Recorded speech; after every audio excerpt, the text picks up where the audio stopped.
ಮಳೆಯ ಆರ್ಭಟಕ್ಕೆ ರಾಜ್ಯವೇ ತತ್ತರಿಸಿ ಹೋಗುತ್ತಿದೆ. ಮಲೆನಾಡು, ಉತ್ತರ ಕರ್ನಾಟಕ ಜಲ ದಿಗ್ಬಂಧನೆಯಲ್ಲಿವೆ.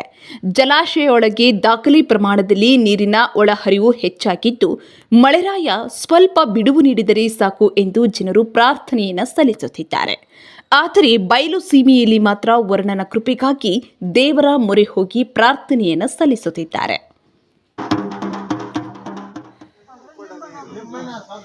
ಚಿತ್ರದುರ್ಗ ಜಿಲ್ಲೆಯ ಚಳ್ಳಕೆರೆ ತಾಲೂಕಿನ ಗಡಿಗ್ರಾಮ ಕಾಲುವೆಹಳ್ಳಿ ಗ್ರಾಮ ಪಂಚಾಯಿತಿ ವ್ಯಾಪ್ತಿಯ ಗೌಡರಹಟ್ಟಿ ಗ್ರಾಮಸ್ಥರು ಜೋಡಿ ಕತ್ತೆಗಳಿಗೆ ವಿಶೇಷ ಅಲಂಕಾರ ಮಾಡಿ ಪೂಜೆ ಸಲ್ಲಿಸಿದ ಬಳಿಕ ಪ್ರಮುಖ ಬೀದಿಯಲ್ಲಿ ತಮಟೆ ವಾದ್ಯದೊಂದಿಗೆ ಮೆರವಣಿಗೆ ನಡೆಸಿದ್ದಾರೆ.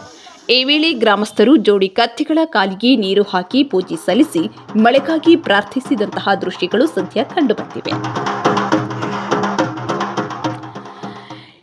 ಇನ್ನು ಬಿಟ್ಟು ಬಿಡದೆ ಸುರಿಯುತ್ತಿರುವ ಮಳೆರಾಯಿನಿಂದ ರಾಜ್ಯದ ವಿವಿಧೆಡೆ ನದಿ, ಕಣಿವೆ, ಕೆರೆ, ಕಟ್ಟೆ, ಡ್ಯಾಂಗಳು ತುಂಬಿ ಜನರು ನೆರೆ ಹಾವಳಿ ಎದುರಿಸುವಂತಹ ಪರಿಸ್ಥಿತಿ ನಿರ್ಮಾಣವಾಗಿದೆ. ಚಿತ್ರದುರ್ಗ ಜಿಲ್ಲೆಯ ಹಲವು ತಾಲೂಕಿನಲ್ಲಿ ಮಳೆಯೇ ಇಲ್ಲದಂತಾಗಿದೆ. ಮುಂಗಾರು ಹಂಗಾಮಿನಲ್ಲಿ ಮೊದಲ ಹಂತದಲ್ಲಿ ಬಿತ್ತಿರುವ ಶೇಂಗಾ, ತೊಗರಿ, ಸಜ್ಜೆ, ಔಡಲ, ಸಿರಿಧಾನ್ಯ ಮುಂತಾದ ಬೆಳೆಗಳಿಗೆ ಮಳೆ ಇಲ್ಲದ ಕಾರಣ ಬತ್ತುವಂತಾಗಿದೆ.